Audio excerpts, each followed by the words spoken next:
look in the mirror, man, you're so dirty. Yeah, you look so dirty. You were never worthy. Lately, it's you. Welcome to the Jeremy Hill Show. If you're easily triggered, leave now because this is not the show for you. Now, what I'm going to do, I'm going to talk about this whole thing going on between Mike Epps and Shannon Sharpe. Normally, I don't talk about these type of issues because I don't don't care too much about celebrities like that. But I saw some things in here that need to be addressed because I see some things that were said that I see that are common in the black community when it comes to normal people who are not celebrities, who are not making millions of dollars and stuff. So therefore, I want to go ahead and talk about this. You dig? So we're going to go ahead and get into it. Let me pull it up for you 1 sec. Give me a second to pull it up for you. All right, now we're going to get into it. I think it's time to address the elephant in the room. Wait, elephant? Yeah. Everybody wants what happened? The Mike Epps situation.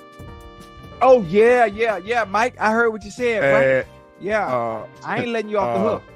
And I think the thing for me is that, like I said, what he said. And so we had a conversation, and he and I going to get together because he's from Indy, and he and I going to sit down and talk. And oh, y'all talked already? Yeah, we were texting. I mean, DM. We were DMing Ocho. And okay, I ain't. Okay, that's on y'all. Well, we're gonna have a conversation. I'm going to Indy because I'm coaching in the celebrity basketball game, and so we're gonna get together. And I got upset about, and he told a story. Shannon Sharpe did not DM me to come on the show. I DM'd him. He also said, I wish Kat had said something about me. I'm jealous. Now, the pushback that I'm going to give, and when I, I'm there, Ocho, so I really never go back and watch the interview because I was there when it actually happened. Right. He said, I tried to get Kat to say something negative about him. I never tried to get Kat. I didn't try to get Kat to say anything negative about anybody. The reason why a lot of the interviews take so long, Usher was only an hour because his team that was talking said, look, he want to sit down with Unc. He loved the platform. He loves what Unc's doing for the community. He says he wants to sit down with it, but he only has an hour. No problem. Jonta, Brian, Mike, appreciate that. Usher team, thank you, bro. I really appreciate it. I know you're busy, so I appreciate that. But if you think about it, Ocho, the reason why my interviews take at least normally 2 hours is because I ask the question, I sit back.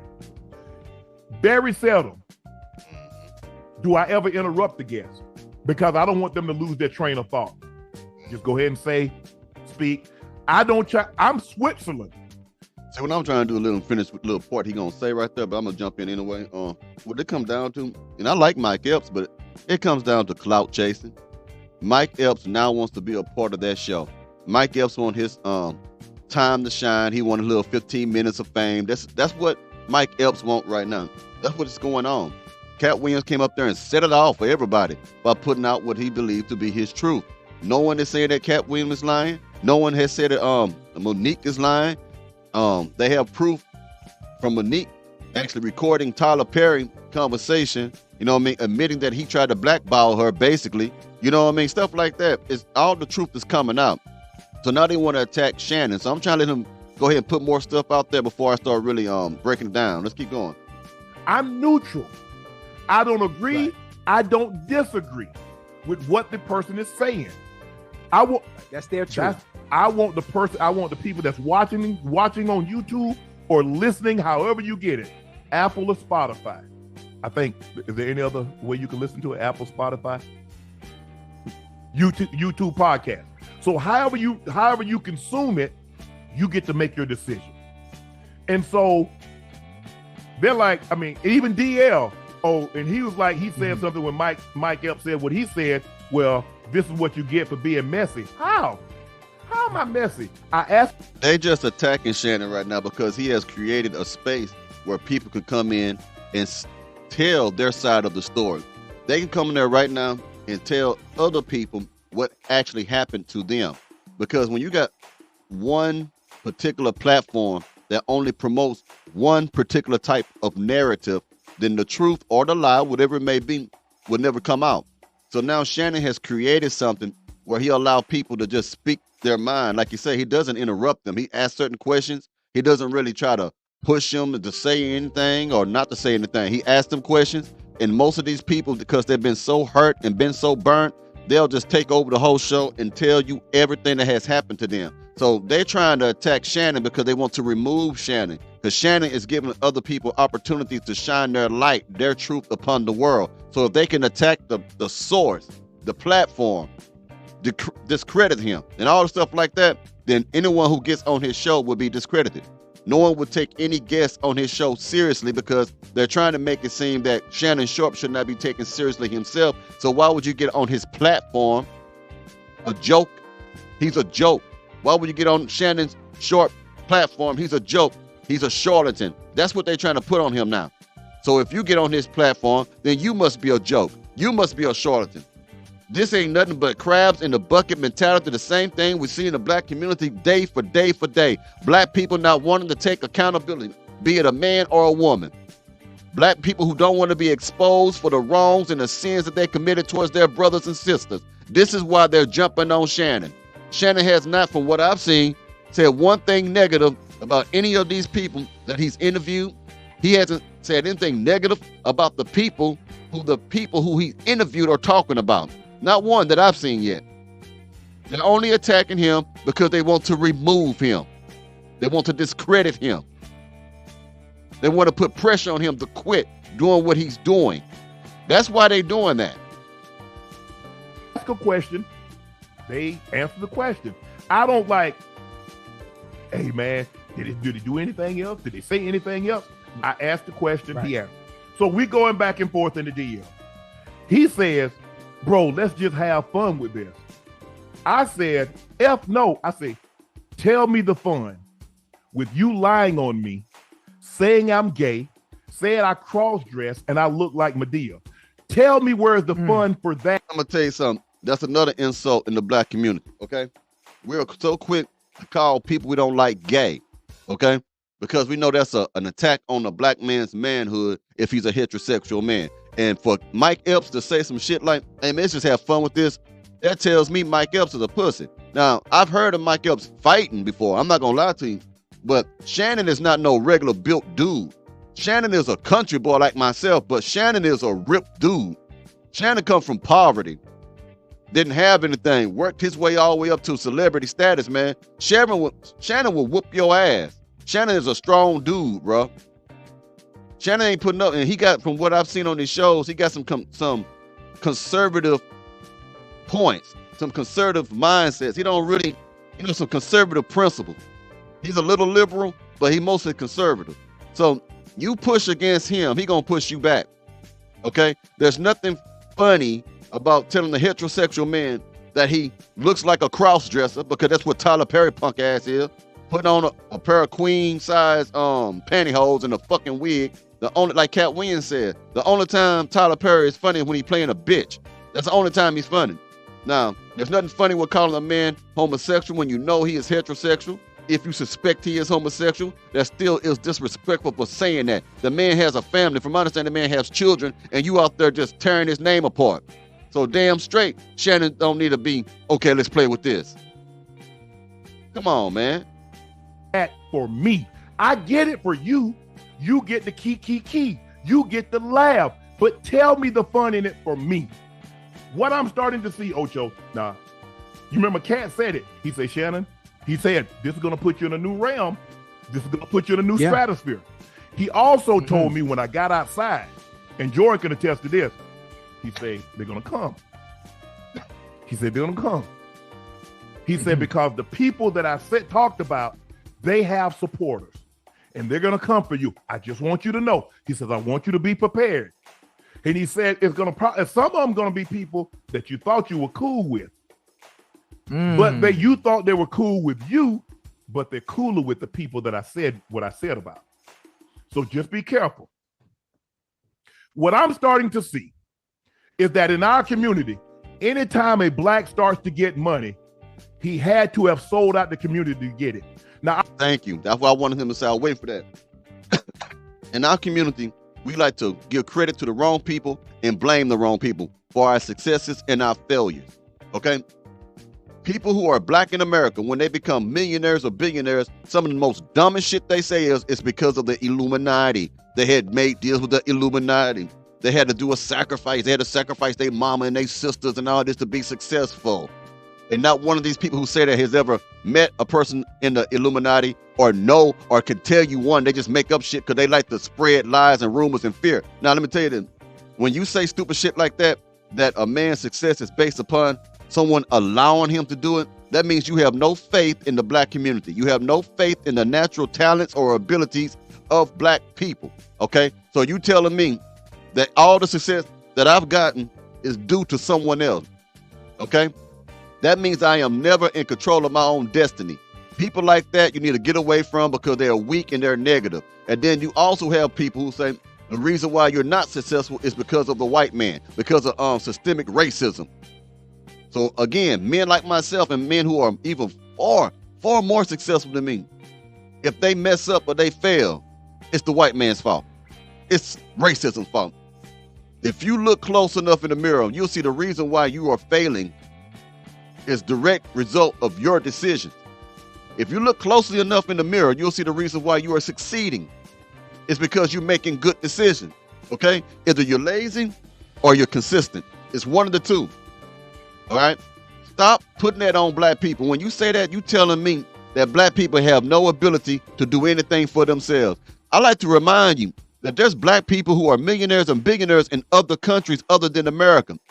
Then you're going to have people who say, well, that's because the colonists came over there and then they had to make deals with them. So you are telling me that black people just don't have what it takes?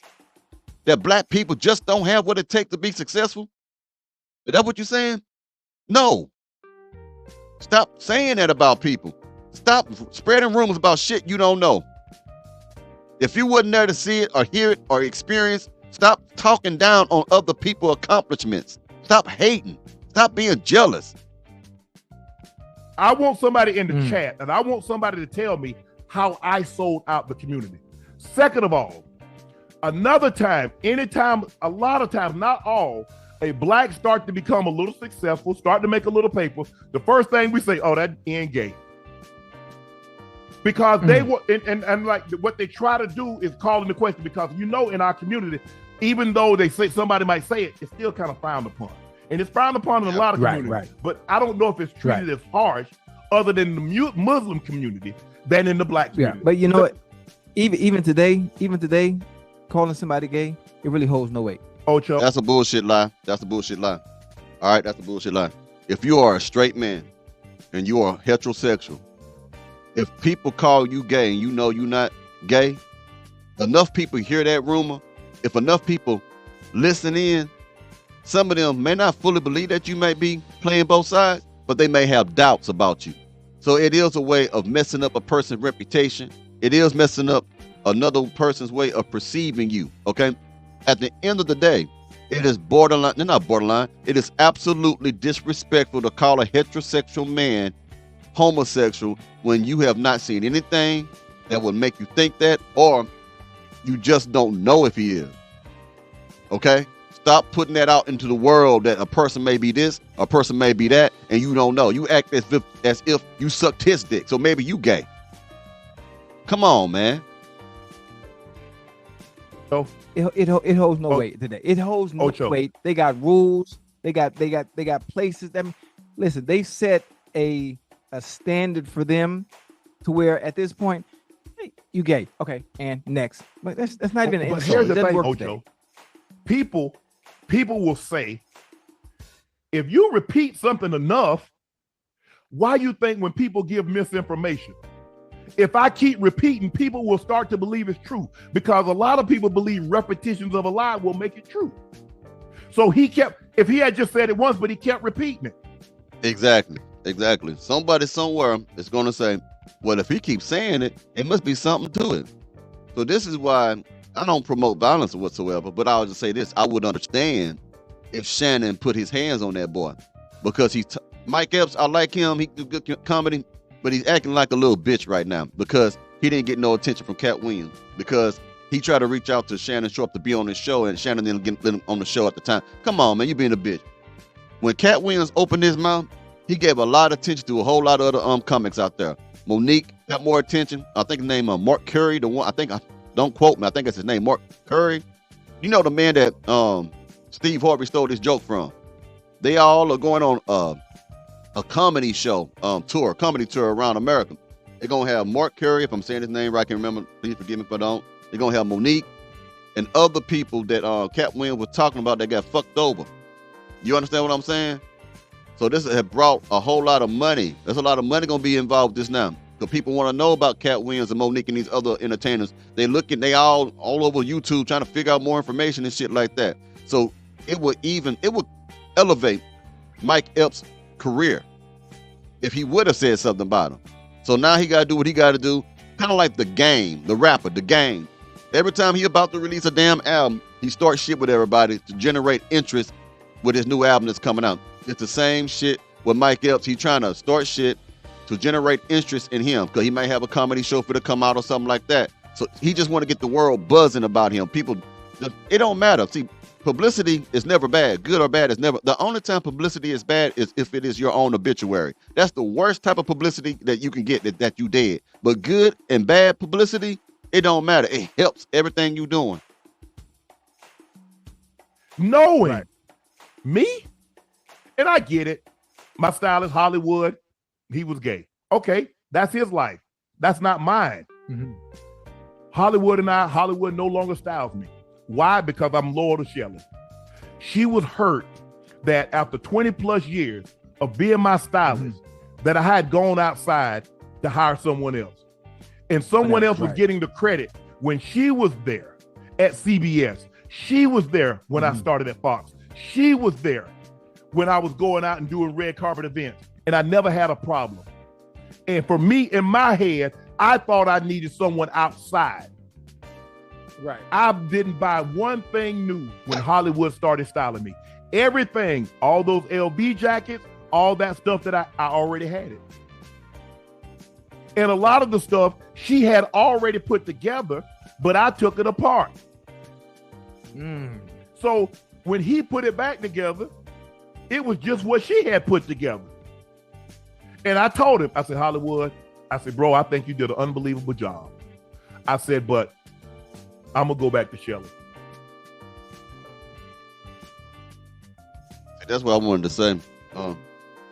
What I see in the community is that a lot of hating, a lot of people bickering between each other, a lot of people clout chasing, a lot of people mad because they didn't get the certain attention that they want in our community. And what I don't like is the slurs as far as like, oh, you must be gay. We hear that now, even with the women. If a man said, I'm gonna refuse this woman right here, man, because her attitude, I don't want to deal with it. Oh, you must be gay. Or a woman thinks she's all that, and you look at her once like that, you keep moving, you choose another woman in the same place. Oh, he must be on the down low. That's why I wanted to talk about this type of shit, because what he's going through is every day in the neighborhood of black folks, man. I mean, every day, man. That hating ass shit, right? That's all hate. That's all hate. Jealousy, mad, that's all that is. And it's not Shannon's fault. Shannon is another black man who's trying to make it, trying to be bigger than what he was last year. A man who was trying to be the better version of himself. And you got no other race of doing this. You don't got black people pulling him down. You got niggas pulling him down. That's what you got, a bunch of angry, jealous, mean, bitter ass niggas. Why are you attacking him? He didn't say that shit about them. Kat said that shit about them. Monique said that about them people. All these other people say all this other shit. And you're attacking him because he has created a platform of truth where truth can be revealed, or a platform where truth is not only objective, but it could be subjective, or a person can just express how they feel without being judged at his platform. That's ridiculous to me, man. That's ridiculous, man. Anyway, I think I'll be doing a live stream Friday. I'm not sure, but I think I'll be doing it at 5:30. I'll let you know. It's going to be about attachment styles. There's 4 types of attachment styles. How you relate, how you bond with people. There are many other type of attachment styles, but I'm talking about the 4 attachment styles that all the other attachment styles are built upon. And there's 2 that I'll be talking about in that live stream. And I'll probably do a part 2 of that same live stream to address the other 2. But there's 2 primarily attachment styles that I see in the neighborhoods of black folk and how they, you know, don't fit and all the other problems and stuff and shit. So that's what I've been working on and studying and researching on. So I'll probably be doing that this Friday. It's definitely gonna be done this weekend, Lord willing. So anyway, y'all have a good one. You let me know what you think about this in the comments, and I'll talk to you later. Have a good one now. You hear?